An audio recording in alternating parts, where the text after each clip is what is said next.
In its own way, it is heaven on earth. A patch of Ireland of such beauty, such tranquility, it hints at the hand of a divine gardener. But at Glenstal Abbey, County Limerick, home to Ireland's only order of Benedictine monks, nothing is exactly as it seems. The Grand Abbey itself is a fake, a Disneyland version of a Gothic castle built just 80 years ago, complete with phony sentry.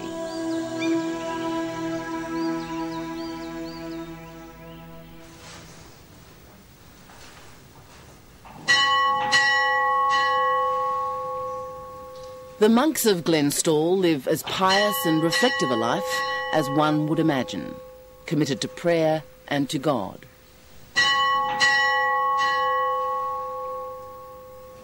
But they are monks with a mercenary streak, in whom the commercial spirit moves strongly. Already they've released a best-selling CD of Gregorian chant. This year it's a small prayer book which is currently racking up unholy sales.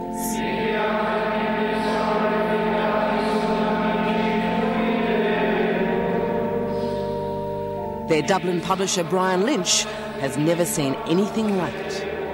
If you were to be told that a prayer book coming from a small rural community of monks in Ireland is going to sell the bones of, well, hopefully 100,000 copies, primarily in Ireland, I don't think any market research is going to tell you that.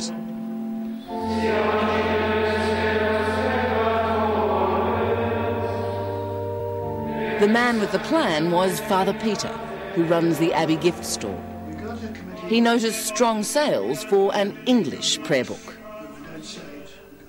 And I said, you know, it's a pity we have to have an English prayer book.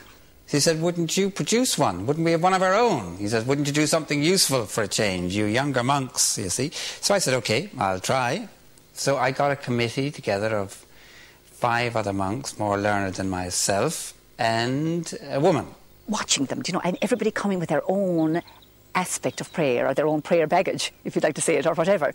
But and we're all fighting our corners. Do you know, I think it should be this, I think it should be that, you know. So at the beginning, there was nothing there. There was a carte blanche. It was an empty book, do you know, an empty page. And what are we going to do?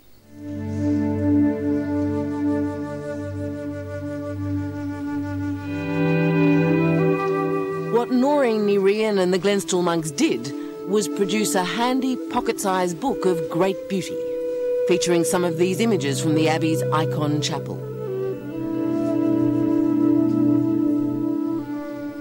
The prayer book showcases Christianity's ancient devotions. Steer the ship of my life, good Lord, to your quiet harbour, where I can be safe from the storms of sin and conflict. Show me. It gives readers prayer stops throughout the day.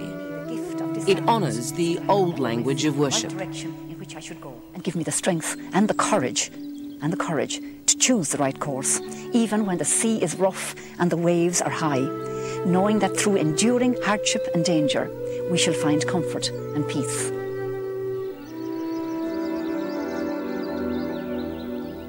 Most significantly, the book powerfully reminds Irish readers of their Celtic roots, their pre-Christian spirituality, manifest in the power of nature. Celtic scholar Father Sean. The Celts believed in this idea of this concept of nacht. There's no English translation for the Gaelic word, but it really means something like dynamism, power, and you could find God in the trees, in the woods, in the changing seasons. Wherever you were, this divine power was going to everything. It was what we call theologically the immanence of God, that God was very near. Whereas, generally speaking, in the rest of the church, both east and west, it's the transcendence of God which is emphasized, that God is very far away, very distant.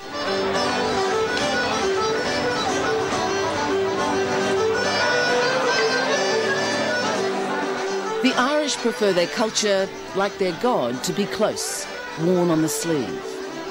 Just as traditional Irish music and dance emerged from the soul rather than imposed from above, so Irish believers put their faith in folk prayers. Short, humble prayers which belong to ordinary people. The prayer book has resurrected the folk prayer.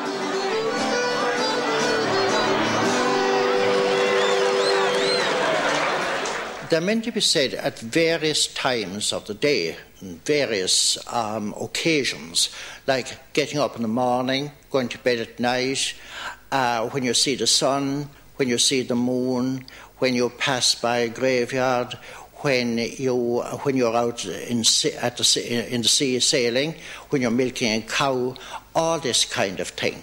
And the spirit of these folk prayers is in the prayer book? It is, yes, yes.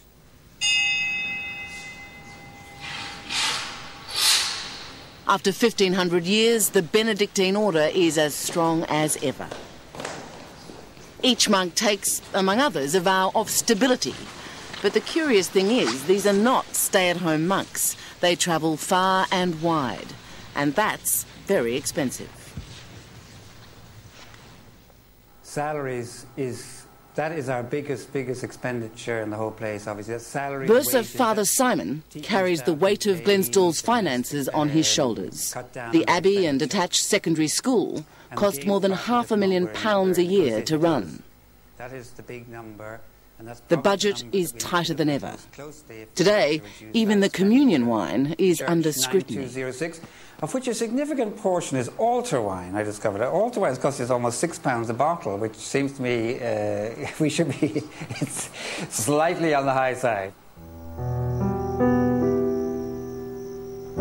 The Oxford movement in England, a romantic medieval revival, led to a spate of conversions of Anglican clergymen. While prayer book royalties are helping put bread on the table, each member of this cloistered community contributes what he can, displaying talents both wondrous and varied.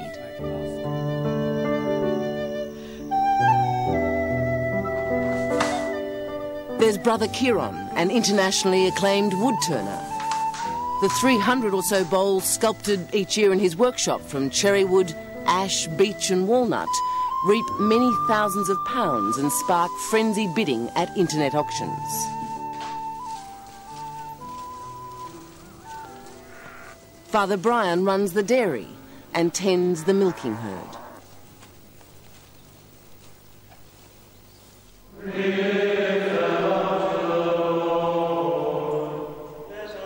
There's the chart-topping chants, and unlikely as it seems, hit musicals. The brothers' lyrics have already laid them in the aisles at Limerick. Next stop, Broadway. The one disappointment so far, popular fiction. They tried to write a steamy novel. They thought this would be a period piece. So they had a historian, a monk was a historian, and one or two lay people, because we couldn't fill in all the bits on the steamy novel. There must be women. I mean, there were definitely women in there, surely. No, there was no woman in that particular audience, in that particular cast. I think that's why it didn't work. It never came to fruition. But dreams of solvency persist. Among the more creative money-making schemes was Father Simon's plan for large-scale honey-making. But Ireland's cold turned the bees sluggish.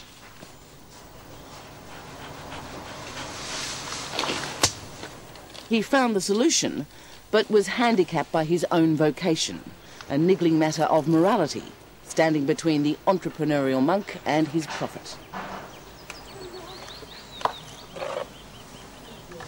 I often thought there's a good story that if you put a drop of holy water into a barrel of ordinary water, it all becomes holy.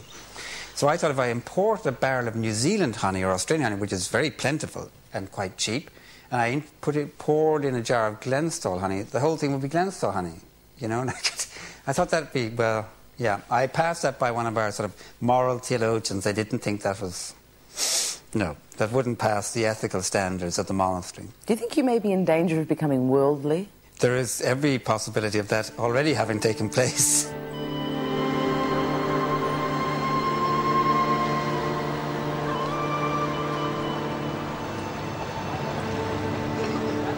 There's no doubt the Catholic Church in Ireland, religion's establishment, is fighting to regain credibility and spiritual authority.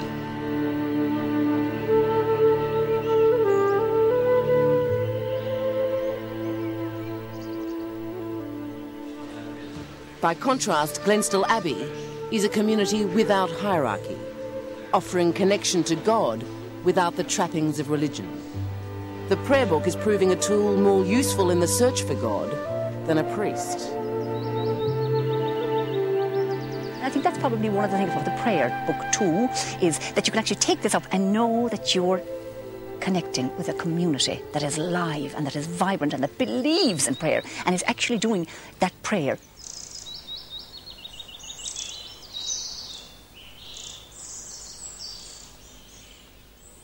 The prayer book wasn't designed to bypass the church, yet the monks of Glenstal Abbey, by staying faithful to the Benedictine traditions, have played something of a spiritual trump card. Prayer, work and respect for harmony and the rhythms of nature. Brother Anthony, keeper of the 10,000-year-old oak forest, sees it as keeping to the basics. It is very wonderful just to come back to these origins, to see God's work, because we humans are inclined to be very limited. We either have missionary zeal or religious zeal, or we're moralistic. I always think moralism is a poor substitute for prayer, and it's the last refuge of a dying faith when you start blaming others for not behaving as you think they should.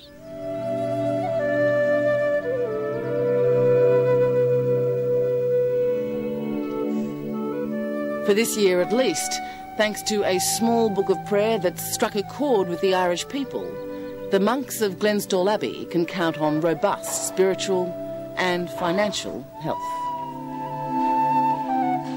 It has effectively put us in the black for this year. The difficulty is I met the accountants this morning saying, this is a one-off for this year. Yeah. What will be like this time? Next year we don't know. Volume 2. Volume 2, How to Pray by the Monks of Glenstal. Yes, okay. We'll try.